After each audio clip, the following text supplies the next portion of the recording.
Welcome back to Ultimate Strongman Masters here on Challenge, and as the weather descends on the Odyssey Quay here in Belfast, Chad Coy with a textbook performance in the Titanic Compass ups the pressure on the leader Derek Boyer. It's amazing how conditions can change in just a few minutes, isn't it? Yeah. Really astonishing. Next up, it's the truck pull, and this is an absolute favourite of the Strongman competition. And it's not just one truck, but two trucks, each with a skip on the back. While we're on the subject of skips, here's a man to explain it all, a man who has never skipped a meal in his life. But how's he going to describe it? We'll soon see. Ultimate Strongman Masters World Championship 2012, and we're in event 4. What is it? The staple of all strongman tests, the truck pull. But there's a difference. The Masters have to pull not one, but 2 vehicles. 25 ton has to be pulled up the truck course as fast as possible. Who's going to win it? Well, we'll soon see.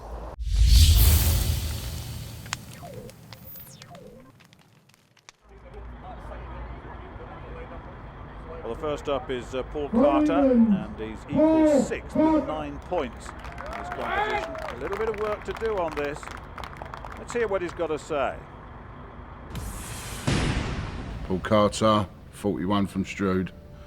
I was Britain's most powerful man in 2009. I've been doing strongman now for 9 years. Yeah, it's taken a toll on my body, you know, as I'm getting older now, you know, but I enjoy the sport and hope to continue doing it for a few more years. Not only strength comes into it, you know, fitness, stamina, speed, you know, whole package in strongman. I mean, I've won 2 competitions so far, back to back. To win another one, like 3 out of 3, that mean a lot to me. I've not had a great start to the year in competition, so I'm really looking forward to this one. Well, certainly you mentioned the fitness. Now, certainly this is something that will be all about strength endurance. The rope is quite wide, the grip very important, but he's got to overcome the inertia of these 2 lorries weighing 25 tons. Now, by that I mean he's got to get them moving, and once he gets them moving, he's got to keep them moving, because if he doesn't, then to have to start off again would be a real problem. Now, the full course, very, very difficult. You've got to be low, you've got to get a good grip, and they will know that. So it is about strength, it's about endurance. He's equal 6 with 9 points in the competition after 3 events. So he knows he needs, as he said, to get on with this. He's got to keep the rope tight as well. He's got to keep it very tight, mustn't let it go slack, and really keep the pull on. And he's starting to move them now. And this is a little bit about distance. If they can't get the full distance in the 90 seconds allowable, now, if it's starting to stop, he's got a problem, because he's got to get it started again, and that, when you're really tired, is very difficult. Needs to go low, needs to really work at it, and to use the rope as well. You don't often see the rope being used in this event, incidentally. They're normally quite free and low on the ground, but to use the rope is helping enormously. But I think it's stopping. I think he's got a problem here. He's got a problem. He can't quite get, there's 15 metres, remember. He's got to get the line, it's stopped, and I don't think he's going to get that going again. I really don't. If he does, it would be quite something. No, I don't think he can. He's still got time to give his legs a little bit of a breather and then have another go again, because the whistle will go eventually, I guess, to tell him that he's got no more time left. But the oxygen deck, there it is. And the distance, well, it's not the 15, it must be about 11 probably, 11 or 11 and a half. From Norway, Odd Hogan next, the Norwegian. And incidentally, 10 metres and 95 centimetres was Paul Carter's distance. I can tell you that now, as Hogan gets in with his chance to get this lorry underway. He's nicknamed the Vice Grip Viking. He lives in California, he's married, he's got 3 boys and 1 girl, 62 now. He's been in the Ultimate Masters World's Strongest Man. 3rd place he was last year. And he's getting going quite quickly at this stage. Look at that nose clip. The rugby players started using those to just open the nostrils to allow the breathing to occur more effectively, efficiently. He needs to get lower. He needs to get lower. He's too upright. He needs to get further on that rope and to get down a little bit and to get it moving. He's got short strides, and that's understandable with 25 tons behind him. Now then, he knows he's got 10 metres 95 to beat.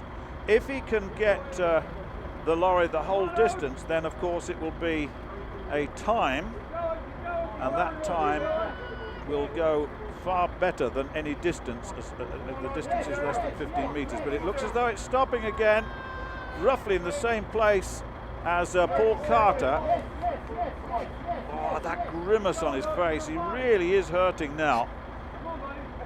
The real stresses and strains. Once it stops, it's very difficult, and I think it stopped. It stopped again. Can he get it going? Yes, it's moving slightly.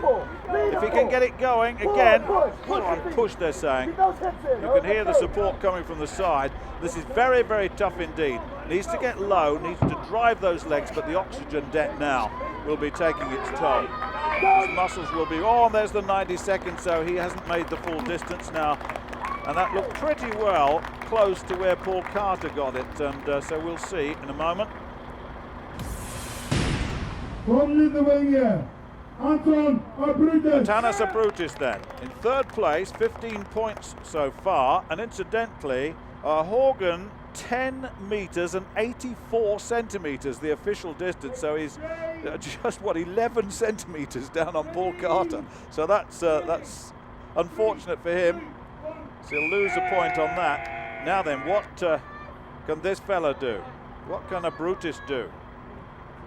15 points, needs a good one here.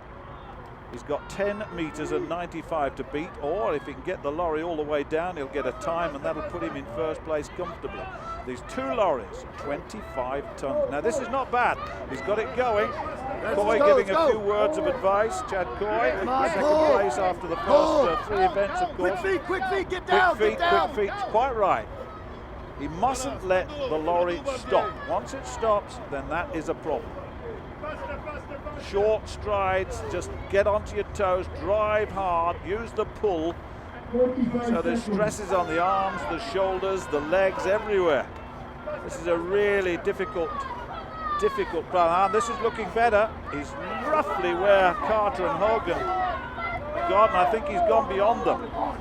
Looks as though he may well be just beyond them. Only just though. Now can he get the full 15 meters? Very, very close. Well, he's certainly better. Can he get that lorry over the line? I don't think he can. It's not just him, it's the lorry that's got to come to the line.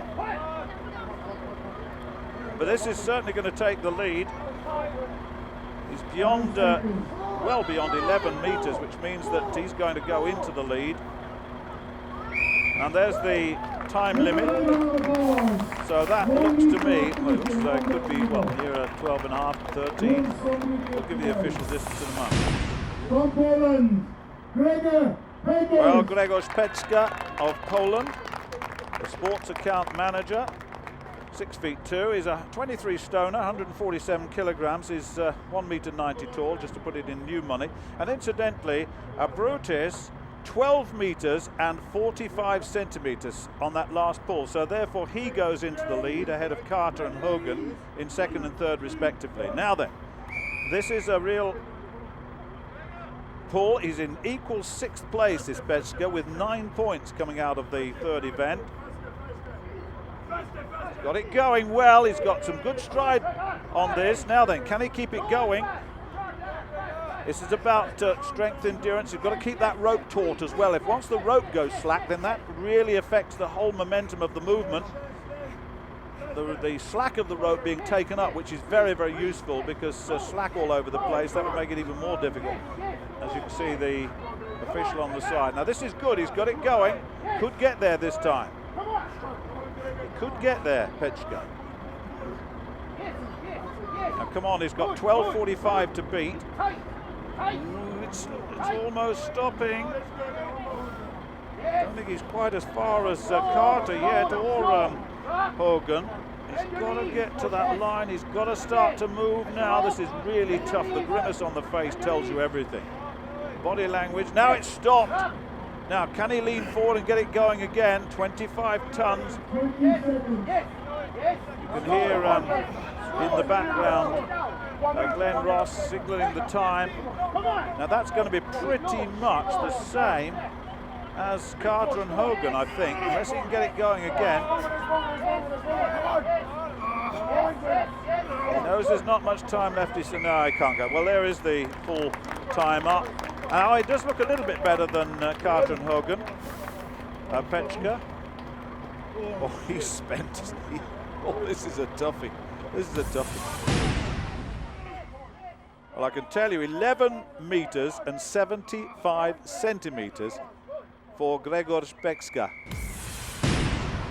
Gregor, amazing. Are you okay? Yes. Thank you, Glenn. It's very big car. Very strong. My leg is dead. Not much breath left there then. Now here comes Derek Boyer. Derek Boyer! Yeah! Island power! It's not far. It's not far. Chad Coy, incidentally, 6 meters and 15, so he's not done so well here. So Derek Boyer, real opportunity now to make some damage. Now he's got 12:45 to beat the Fijian Australian. He's in first place with 23 points after 3 events, and of course he's going to move a little bit further ahead, I think, of Coy, assuming that he'll do well here, and he looks as though he's going very strongly indeed. So he could end up with a good buffer after this first 4 events. He really could. The halfway stage in this Ultimate Strongman Masters World Championship. It's 25 tons. He's still got it going. Now then, can he be the first to get this truck all the way down?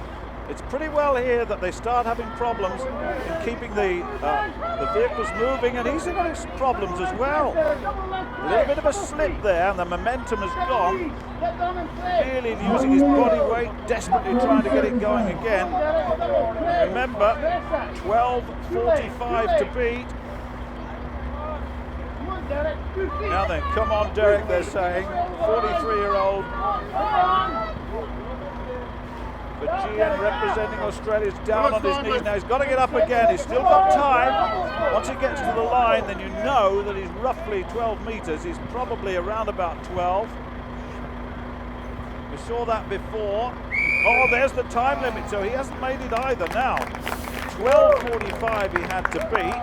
Now then, he'll be disappointed with that. I think he felt he could go all the way. Well, I can tell you that it's 12 meters and 5 centimeters for the big man, and he's in second place on this competition. Derek, even with island power, that truck pull is brutal, isn't it? Yeah, it was. The rain's not helping. Slippery surface, and just towards the last 1.5 meters at the finish line, seems to be a slight incline that we're all trying to get up. Well, let's have a look at the official. There it is, 12:45 for Tanasa Brutus, Derek Boyer 12:05, Gregor Pechka 11:75, and Paul Carter 10:94.5, and Odd Hogan 10:84. Well, what's the damage after the first 4 events then? Boyer leads, look at that, a 5-point buffer over Chad Coy of the USA, so Australia over the USA, and a Brutus with 23 in third place.